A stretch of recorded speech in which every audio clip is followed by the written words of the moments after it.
The tale of a woman whose existence was marked by intrigue, adversity, and victory, Golda Meir.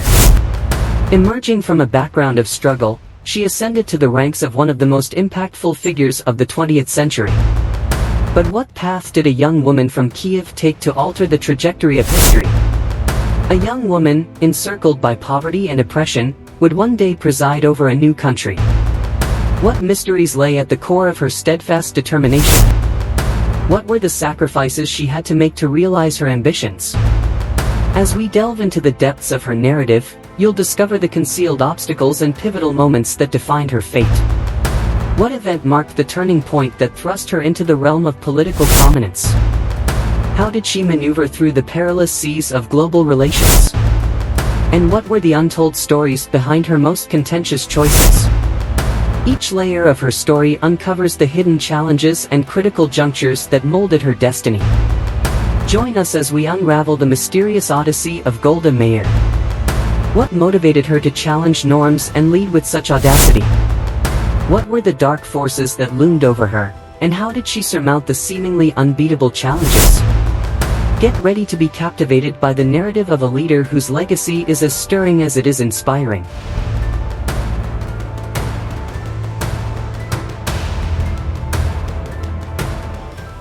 Early life. Golda Mabovitch came into the world on May 3, 1898, in the heart of Kyiv, which was then a part of the Russian Empire, from a Ukrainian Jewish background. Her parents, Blum Nidich and Moshe Mabovitch, who was a carpenter, navigated the challenges of raising a family through the turbulent political times. Golda remembered her father covering their front door with boards, preparing for possible pogroms, a vivid memory from her early years.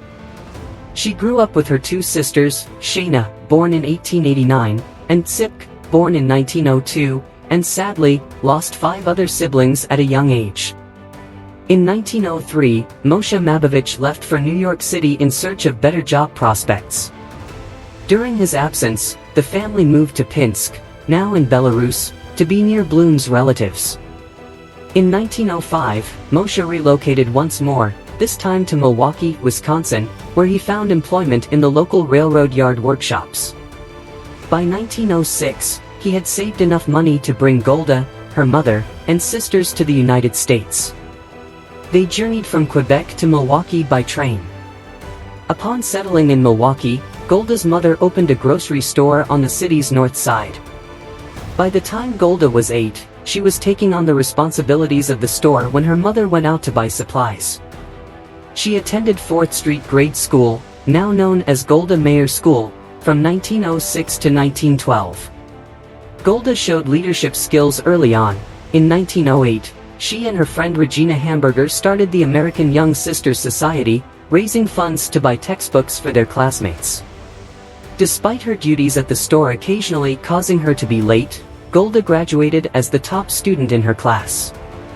Continuing her education, Golda went to North Division High School in 1912 while also working part-time at Schuster's department store and the Milwaukee Public Library. Her mother encouraged her to leave school and get married, but Golda stayed dedicated to her studies and personal development. In February 1913, Golda moved to Denver, Colorado, to live with her sister Shayna Korngold and her family. It was in Denver where Golda was deeply involved in her education at North High School and was surrounded by an intellectually stimulating home life. It was also in Denver where Golda engaged in discussions on Zionism, literature, women's suffrage, and trade unionism, which would significantly influence her future beliefs and values. Around this time, Golda also began a relationship with Morris Meyerson, a socialist and a sign painter who would later become her husband.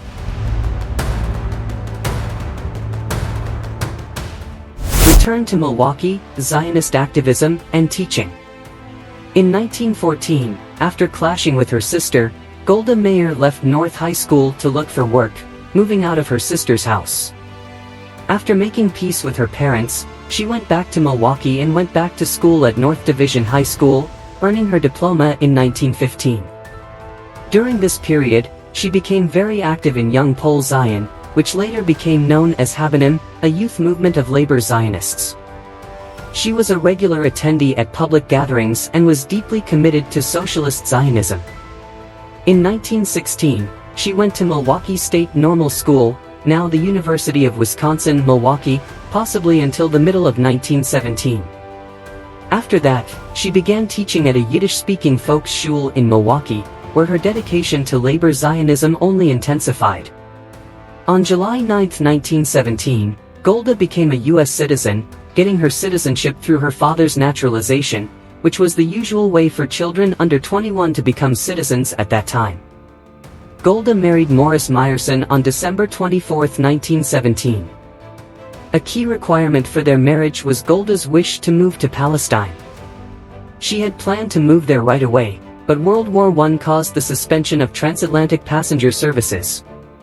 Instead, she dedicated her time to raising funds for Poale Zion, starting a nationwide campaign after their wedding.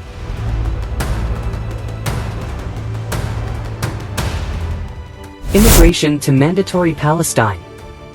In 1921, after World War I concluded, Golda Meir and her spouse Morris Meyerson moved to Palestine, which was then governed by the British. They embarked on their journey with Golda's sister, Shana, Shana's daughter, and Golda's friend Regina. They traveled by sea on the SS Pocahontas, reaching Naples, and then by train to Tel Aviv. Golda's parents came to Palestine in 1926.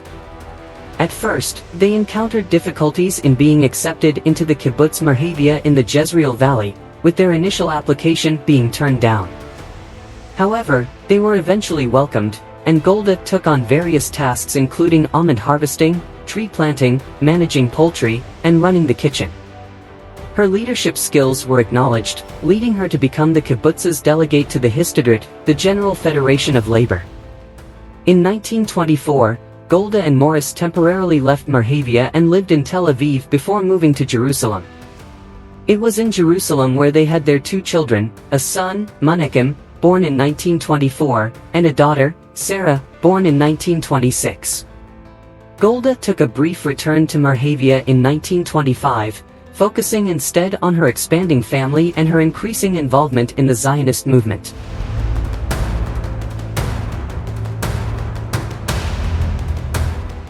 Early political career. In 1928, Golda Meir was chosen as the secretary of the Motzet HaPolet, Working Women's Council.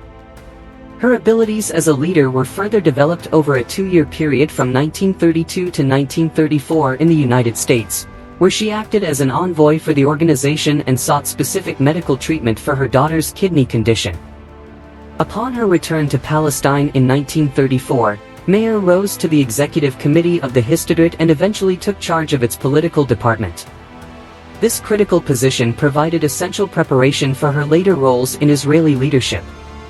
In July 1938, Meir represented Palestine at the Avion Conference, organized by President Franklin D. Roosevelt, as the Jewish Observer. The conference focused on the challenges faced by Jewish refugees escaping Nazi persecution. Although delegates from 32 countries expressed sympathy, few were willing to accept refugees, with the Dominican Republic being the only exception, offering favorable conditions to 100,000 refugees. Disappointed by the results, Meir famously commented to the media, "There is only one thing I hope to see before I die, and that is my people should not need expressions of sympathy anymore." During World War II, Meir played key roles within the Jewish Agency, the Zionist organization's branch in British Palestine. In June 1946, during Operation Agatha, Meir took over as the head of the political department of the Jewish Agency following the arrest of Moshe Sharett and other Yishuv leaders by the British. She became the main negotiator between the Jewish community in Palestine and the British officials until Sharett left for discussions on the UN partition plan in 1948. In 1947, Meir went to Cyprus to negotiate with Jewish prisoners held by the British, advocating for the prioritization of families with children for their return to Palestine.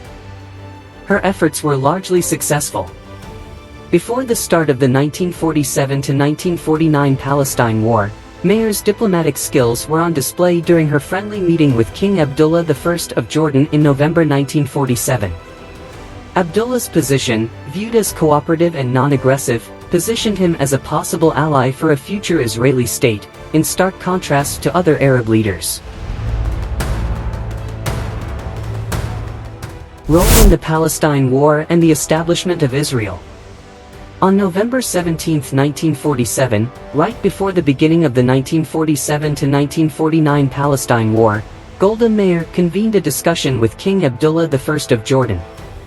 King Abdullah I was unique among Arab leaders, as he was the only one willing to consider forming an alliance with a future Israeli state, despite his disagreements with the Mufti of Jerusalem and conflicts with other Arab countries. The meeting was cordial, and it clearly showed Abdullah's reluctance to engage in military conflict, suggesting a peaceful readiness to work together in the future. First phase of the war. Throughout the majority of the conflict, Golda Meir believed she was relegated to a minor role in Israel's endeavors. A report from the Golda Meir Institute indicated that she was relegated to a lesser position. However, Meir played a pivotal role in the fundraising efforts. In January 1948, the Jewish Agency was in dire need of funds for the ongoing battle and to establish Israel. The financial secretary believed they could only secure $7 to $8 million from American Jews. Yet, Meir managed to secure over $30 million. She delivered a powerful speech in Chicago on January 22 and toured various U.S. cities before returning to Israel on March 18. This financial support was crucial for Israel's military operations and the establishment of the nation. For a comparison, the Arab Higher Committee's annual budget was approximately $2.25 million, which was similar to the Haganah's budget before the conflict. David Ben-Gurion remarked that Meir's contribution to securing the funds that made Israel possible would be remembered in history. Upon her return to Israel, however, Meir encountered political difficulties. The Jewish Agency and National Council did not include her in the 13-member cabinet of Israel's inaugural government, instead nominating her to the 37-member People's Council. Ben-Gurion was displeased with this decision, believing her significance warranted a place in the cabinet. On April 13, Meir was rushed to the hospital in Tel Aviv, possibly suffering from a heart attack. Ben-Gurion and other leaders urged her to prioritize her health and return to Jerusalem soon, envisioning her as a guiding figure for the city and a source of hope. Despite this, she continued to feel undervalued in her political role. However, everything changed for Meir on May 6 when she visited Haifa, which the Haganah had captured on April 22. Witnessing an elderly Arab woman emerge from a destroyed home, clutching her few possessions deeply moved Meir. She likened the plight of the Arab people before the war to the suffering of Jews in Nazi-occupied Europe. Following this, she returned to Tel Aviv and then to Jerusalem, just before the British withdrew. On May 10, Meir made a clandestine visit to Amman to meet King Abdullah I, disguising herself as an Arab woman. Abdullah expressed his desire for Palestine to be incorporated into Jordan, with special provisions for Jewish areas. However, Meir rejected this proposal. Abdullah might have considered launching an attack following this rejection. Second phase of the war and appointment to Minister Plenipotentiary. On May 14, 1948, Golda Meir became one of the 24 signatories of the Israeli Declaration of Independence, with 2 fellow women among them. She recollected, "After my signature, tears welled up in my eyes. Learning about the individuals who signed the U.S. Declaration of Independence during my school days. The notion of them being real people taking real actions was unimaginable. And here I was, in that moment, signing a declaration that would set the stage for a nation." Immediately following Israel's independence, a new chapter in the conflict began. Meir also found herself without employment and duties as the political department transformed into a temporary Ministry of Foreign Affairs, with Dov Yosef assuming her position in Jerusalem. On May 18, she embarked on another fruitful fundraising journey, successfully securing about $50 million. In total, her efforts amounted to around $90 million, representing approximately one-third of the war's total budget, $275 million. Before embarking on this venture, she had received her first Israeli passport. Throughout her 10-week tour, Israel underwent significant transformations due to the conflict. On June 25, still in the United States, Sherritt, who at that time served as the foreign minister, nominated Meir as the ambassador to the Soviet Union, following its recognition of Israel. Meir turned down this position. Her reluctance stemmed from her inability to speak Russian, a fear of isolation in Moscow, and a sense of dissatisfaction. She expressed, "We have established our own sovereign state. I want to remain here. Why should I be sent away?" Her journey back to Israel was delayed due to a car accident. She suffered a torn ligament and a fractured bone. The Soviets were skeptical about her injuries and demanded an Israeli envoy immediately. Thus, she disregarded her doctor's advice to rest and returned to Israel on July 29. The pain in her leg persisted for years to come. Government career before premiership.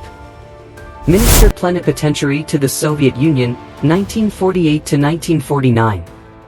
Golda Meir acted as Israel's ambassador to the Soviet Union from September 2, 1948, to March 10, 1949. Recognized for her straightforward approach and indifference to social niceties, Meir abstained from alcohol, dancing, and participating in idle chatter or fashion trends.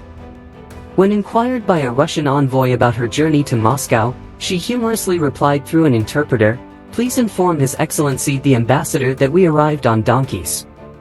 Her position was both critical and demanding. Maintaining a good relationship with the Soviet Union was essential for Israel to secure weapons from Eastern European nations. Joseph Stalin and the Soviet Foreign Minister, Vyacheslav Molotov, saw connections with Israel as a means to expand Soviet influence in the Middle East. Nonetheless, the Soviet stance against religious groups and nationalist movements posed obstacles to their relationship, including restrictions on Jewish religious activities and the study of Hebrew, and limitations on leaving the Soviet Union. Shortly after her arrival, there was a surge in anti-Semitic actions following a piece by a Soviet Jewish author, Ilya Ehrenberg. In response, Meir visited Jewish-owned businesses, synagogues, and gatherings to demonstrate support. During the Rosh Hashanah festivities at the Moscow Choral Synagogue on October 3, Meir was welcomed by thousands of Russian Jews singing "Nasha Golda, Our Golda" in Russian. In her memoir, she recounted feeling overwhelmed by a wave of affection that deeply moved her. Despite the warm welcome from the Jewish community, Meir felt alienated from Israeli political circles and believed her impact was minimal. Her socialist background clashed with Soviet policies, making it difficult to achieve significant progress. She returned to Israel in January 1949 to campaign for Mapai in the forthcoming Knesset elections. Mapai won 35% of the votes, leading to a coalition government, and David Ben-Gurion invited Meir to be a part of the cabinet. She was sworn in on March 8, beginning her lengthy tenure in the Knesset, which spanned from 1974 to 1990. Labor Minister, 1949 to 1956. At first, Ben-Gurion proposed Meir the job of Deputy Prime Minister, but she turned it down. She found the position unclear and disliked the extensive coordination it entailed with various government agencies. However, from March 10, 1949, to June 19, 1956, Meir held the position of Labor Minister, a role she deeply valued as her 7 beautiful years. She valued the opportunity to make decisions swiftly and with little interference from bureaucracy, earning her the title of one of Israel's most impactful leaders during that period. Her primary challenge in this role was securing financial resources, particularly to support the arrival of millions of immigrants to the new nation. In October 1950, she presented a 3-year strategy in Washington, detailing Israel's development needs at a cost of $15 billion over 15 years. Israel managed to secure a substantial loan from the U.S. government and received 40% of the budget from American Jewish donations. Although Israel bonds initially contributed little, they later became a vital source of funding for Israel's economy. Meir was responsible for the creation of over 100 ma'abarot, temporary camps for immigrants with basic facilities such as tin-roofed shelters and tents. Despite facing criticism from immigrants and other politicians, she stood by the camps, explaining budget limitations and the time it took to construct permanent homes. By 1953, there were efforts to gradually phase out the ma'abarot, with 2/3 eventually replaced by permanent residences, which helped 120,000 families. During her time in office, Meir introduced extensive social welfare programs, helping immigrants integrate into Israel's labor force and starting major construction projects. From 1949 to 1956, 200,000 apartments and 30,000 houses were constructed, along with significant developments in industry and agriculture, new hospitals, schools, and roads. Despite pushback from the finance ministry, Meir established Social Security, maternity benefits, insurance for work-related accidents, and support for widows, orphans, and funeral expenses. In 1954, she sided with Ben-Gurion during the Lavon affair, backing him against Pinchas Lavon. In the summer of 1955, Meir reluctantly accepted her party's nomination for Tel Aviv's mayor but lost by just 2 votes from the religious bloc, who opposed her candidacy due to her gender. Despite this defeat, she returned to the cabinet, feeling disheartened by the sexism but determined to continue her political efforts. On August 3, 1955, she was hospitalized once more due to chest pains and was diagnosed with arrhythmia. Foreign Minister, 1956 to 1966. In October 1955, Ben-Gurion named Meir as the new foreign minister, taking over from Sharett. The relationship between Ben-Gurion and Sharett had grown so tense that they avoided each other in meetings. Despite being less experienced in international affairs than Sharett, Meir had a strong and devoted bond with Ben-Gurion.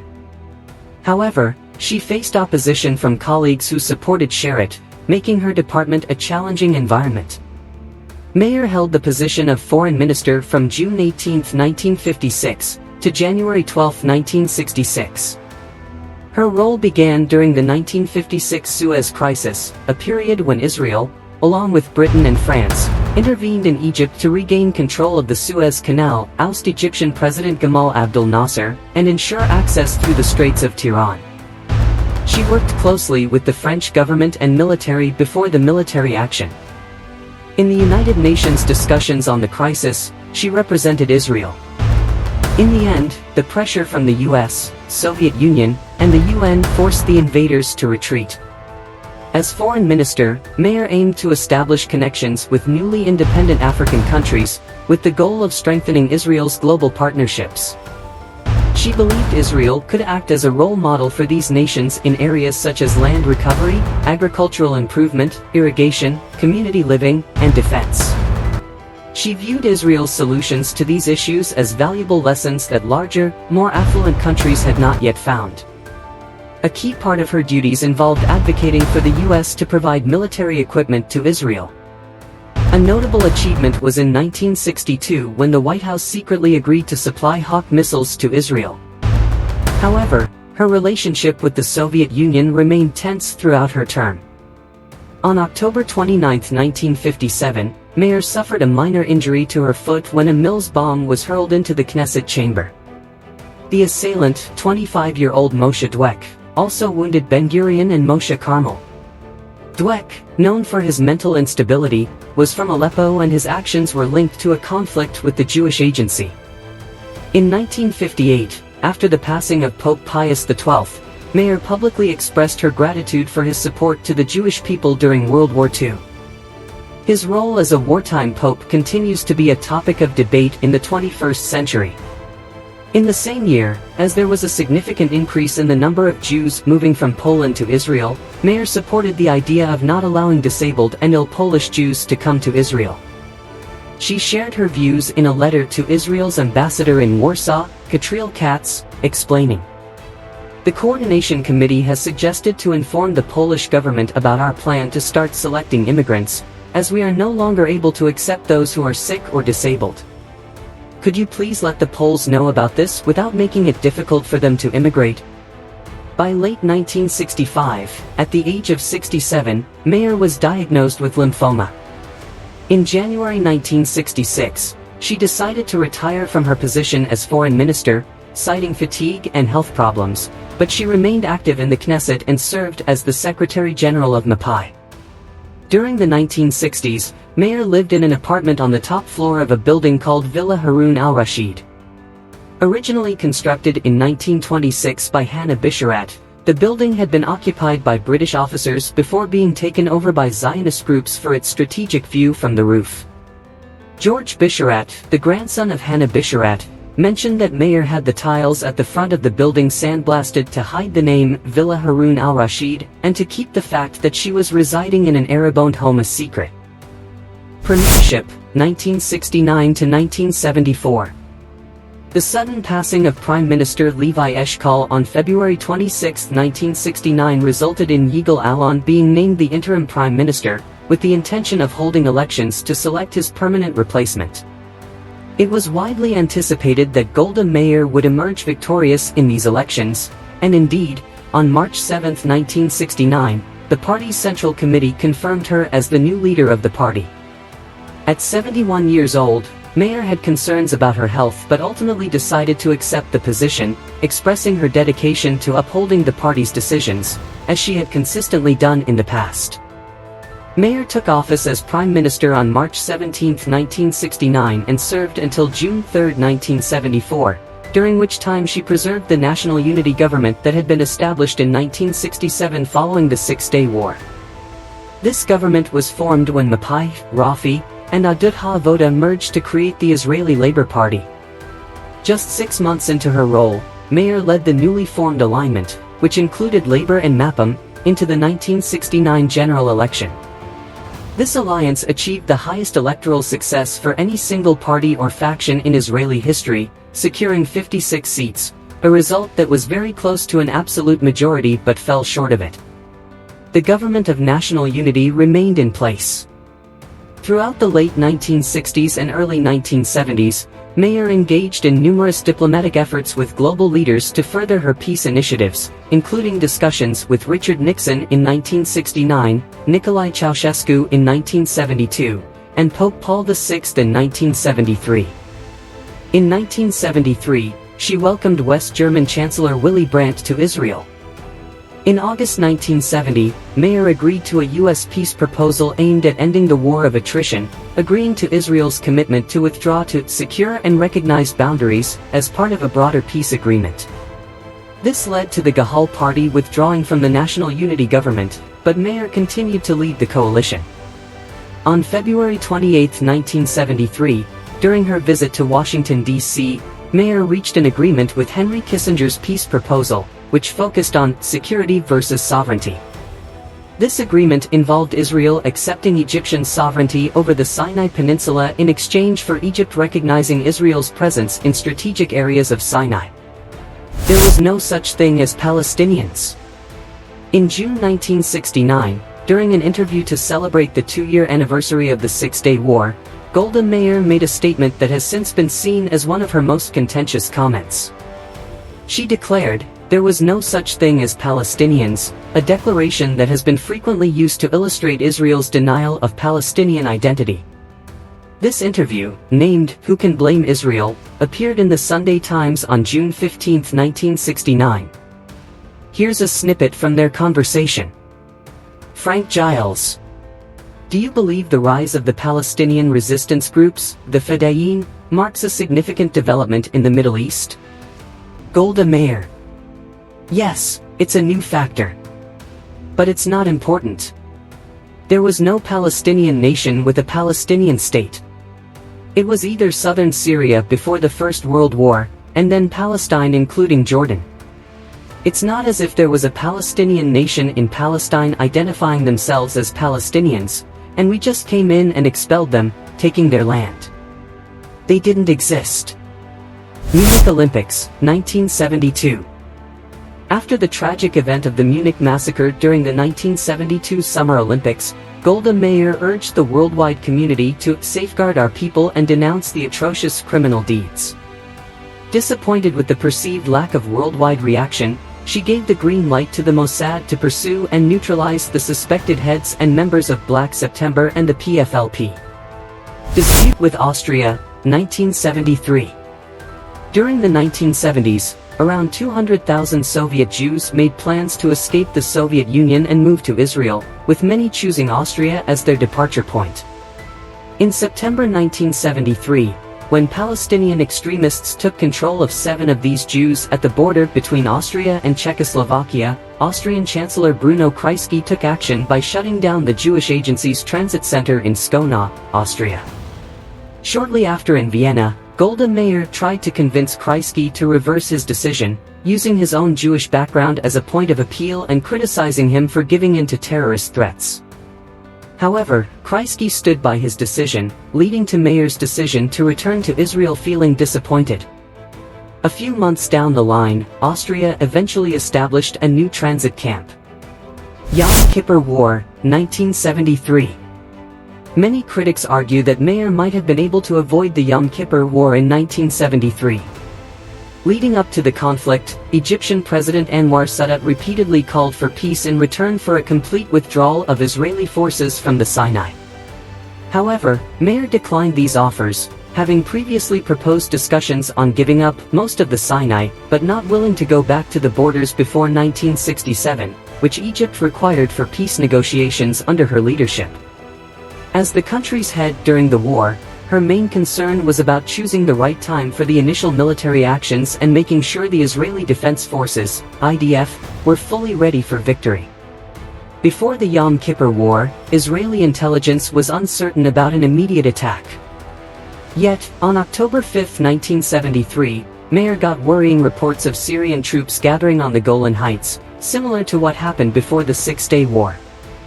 Despite these worries, her advisors calmed her down, trusting that they would get enough time to prepare for any conflict, based on what they learned from the Six-Day War that the Arab forces were not ready for another battle.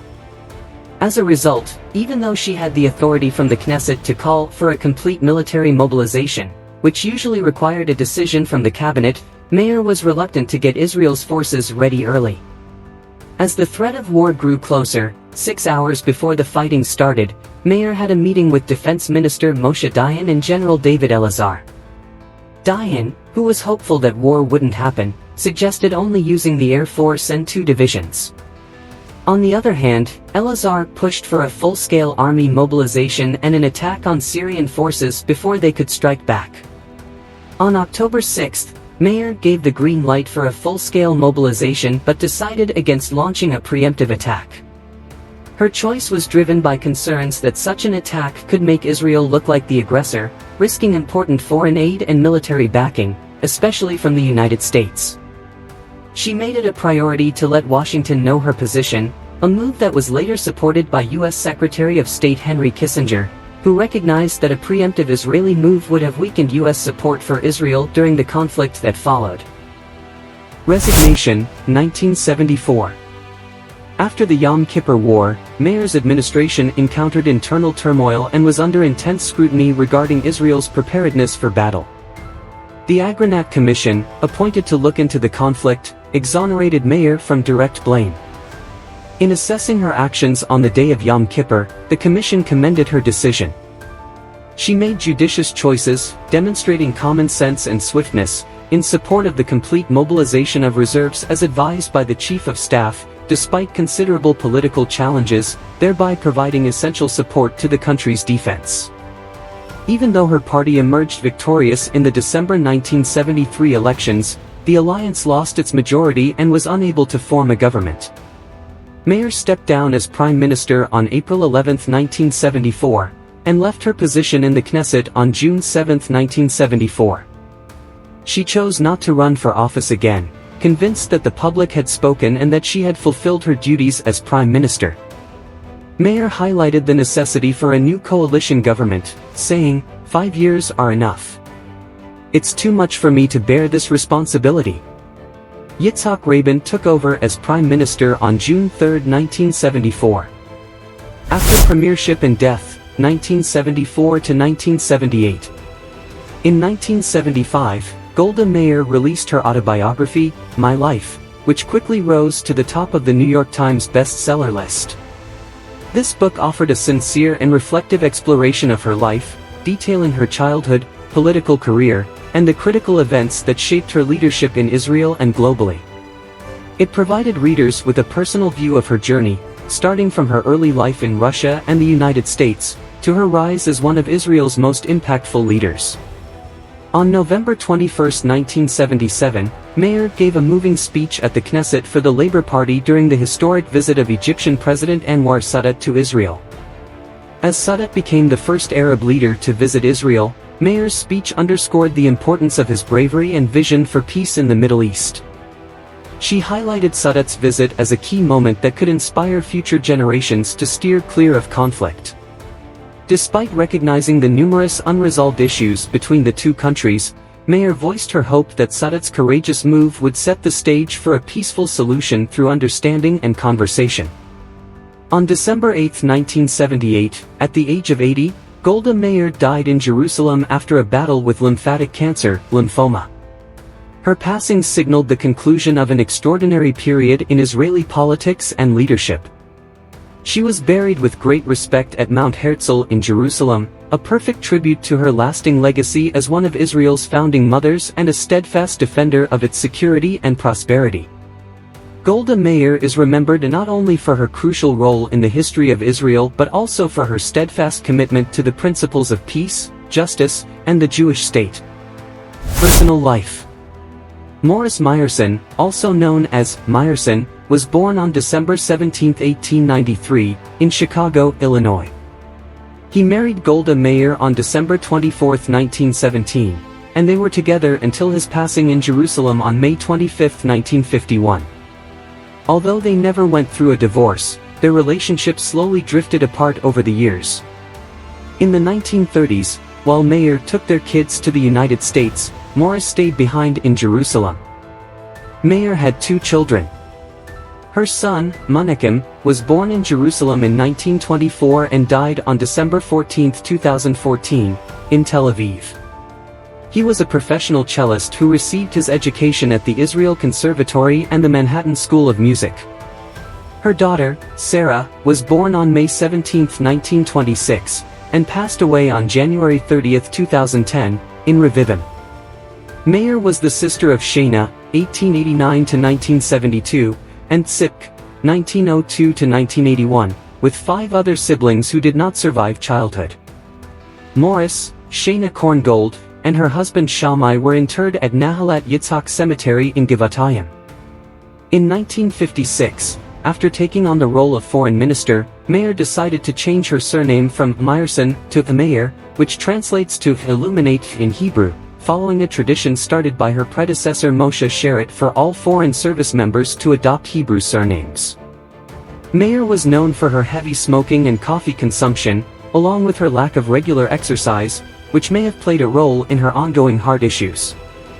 In her autobiography, My Life, 1975, Meir shared her views on Jewish identity, stating, "It's not just about religious practices and observance. To me, being Jewish means being proud to be part of a people that has preserved its unique identity for over 2,000 years, despite facing immense pain and suffering." Culturally deeply connected to Judaism, Meir identified as an atheist when it came to religious beliefs. She famously expressed her stance on faith by saying, "I have faith in the Jewish people, and the Jewish people have faith in God." Awards and recognition. In 1974, Golda Meir was bestowed the title of World Mother by American Mothers, and the year was also marked by her receiving the James Madison Award for Distinguished Public Service from Princeton University's American Whig Cliosophic Society. That same year, Meir was celebrated with the esteemed Israel Prize for her outstanding achievements and contributions to society and Israel. In 1985, Meir was honored with a posthumous induction into the Colorado Women's Hall of Fame, in recognition of her enduring legacy and leadership. Legacy. Author Meron Medzini contends that reflecting on Golda Meir's career over 4 decades reveals a profound respect for her unwavering dedication to Israeli nationalism and the Zionist cause. Scholars emphasize her notable impact, which spans her role in leading the labor movement and forging beneficial connections with nations from the global south. Medzini notes, in addition to setting the stage for Israel's role in Africa, she showed little tolerance for the routine and formal aspects of international relations at the Foreign Ministry. The majority of scholars agree that her success as the Secretary of Labor and Housing is overshadowed by her reputation as a prime minister who is often viewed as unsuccessful. A controversial figure in Israeli history, Meir is celebrated as one of the nation's founders and is often referred to as the Iron Lady in the realm of Israeli politics. Yet, she is equally criticized for the country's unpreparedness during the 1973 Yom Kippur War and for her dismissive remarks about the Palestinian question. Portrayals in film and theater. Golda Meir's existence has been the subject of many fictional interpretations. In 1977, Anne Bancroft took on the role of Meir on Broadway in the play Golda by William Gibson. Judy Davis and Ingrid Bergman each played Meir at different points in her life in the 1982 TV movie A Woman Called Golda, which also featured Leonard Nimoy. Colleen Dewhurst took on the character in the 1986 TV movie Sword of Gideon. In 2003, Tova Feldshuh took on the role of Meir in Golda's Balcony on Broadway, a play that stirred debate due to its portrayal of Meir's thoughts on nuclear weapons during the Yom Kippur War. Valerie Harper also took on the role in the play's Touring Company and its film adaptation. Lynn Cohen played Meir in Steven Spielberg's Munich, 2005. Tova Feldshuh returned to the role of Meir in the 2006 film O Jerusalem. In 2009, Polish actress Beata Fiedlge portrayed Meir in The Hope, directed by Marta Mazaros. Helen Mirren took on the role of Meir in the 2023 biopic film Golda, directed by Guy Nativ and produced by Michael Kuhn, which delves into the Yom Kippur War. Furthermore, as of April 2021, a TV miniseries titled Lioness, starring Shira Haas and directed by Barbra Streisand, is currently in production, offering further insights into Meir's life and legacy. Excellent work, everyone, for dedicating time to view this video. We're confident it was both informative and engaging. Kindly share your thoughts before the timer expires. Your feedback is immensely important to us. For newcomers, please remember to subscribe to our channel by tapping the bell icon to make sure you don't miss any of our future posts. And if you enjoyed the video, we'd appreciate it if you could give it a positive thumbs up. It really helps us connect with a broader audience like you. Encourage your friends and family to share this with them to help raise awareness and spark meaningful conversations. Together, we have the power to make a difference. Thank you once more for your attention. Keep an eye out for more interesting content coming soon.